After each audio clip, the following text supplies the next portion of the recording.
Right now, predators are harassing seniors in disturbing ways, trying to get their money.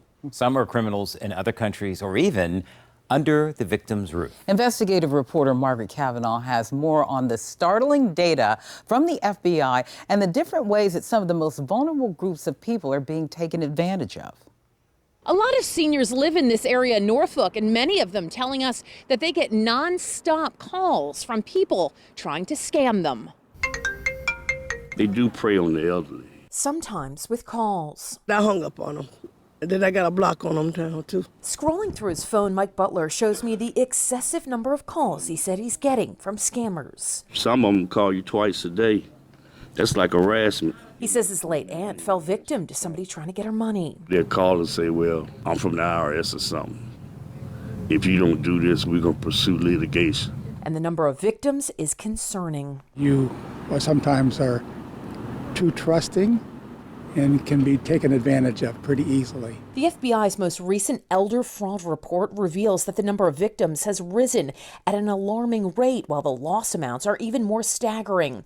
They say in 2021, over 92,000 victims over the age of 60 reported losses of $1.7 billion. That's a 74% increase in losses over 2020. Virginia ranks 7th in total losses. I think seniors are targeted more than any other age group. Jason Thomason is a U.S. postal inspector who's on a task force with the FBI. He says many seniors are targeted because they have money saved up. They've got the money laying around and they're willing to answer the phone and talk to whoever's on the other line. Even the former head of the FBI and his wife spoke to me last May about being harassed after refusing to send money to somebody claiming that they had won a sweepstakes. Threatened to kill me, kill my husband, burn our house down. He said he knew we lived in a white brick house and that my brains would look just lovely spewed across the bricks. That man is in prison now, but many criminals are not. Tech support fraud, romance scams, and even government impersonations top the list as ways that they're getting money from vulnerable people. They will call them up and say the family member got in trouble, they're in legal trouble, they need money for bail, bond, they need money for an attorney, and they get hung up on the fact it's their grandson or granddaughter that's in trouble. Our News 3 investigation also revealed another problem. 3 recent cases in Norfolk outlined seniors being victimized, not by strangers, but rather somebody close to them. All the women were in their 80s with thousands of dollars missing. One woman said she thought her granddaughter had taken it. The other had severe memory loss, and the third believed that she was cleaned out by her healthcare worker. Police tell me that nobody has been arrested in these cases.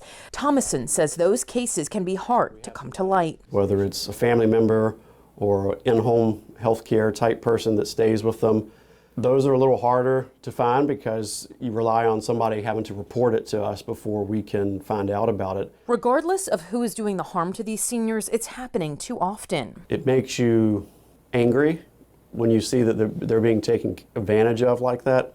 You know, my parents are getting older. I don't like to call them elderly, but they're getting older. And I'm constantly, when I go home, I'm checking their phones. Predators trying to make a hustle.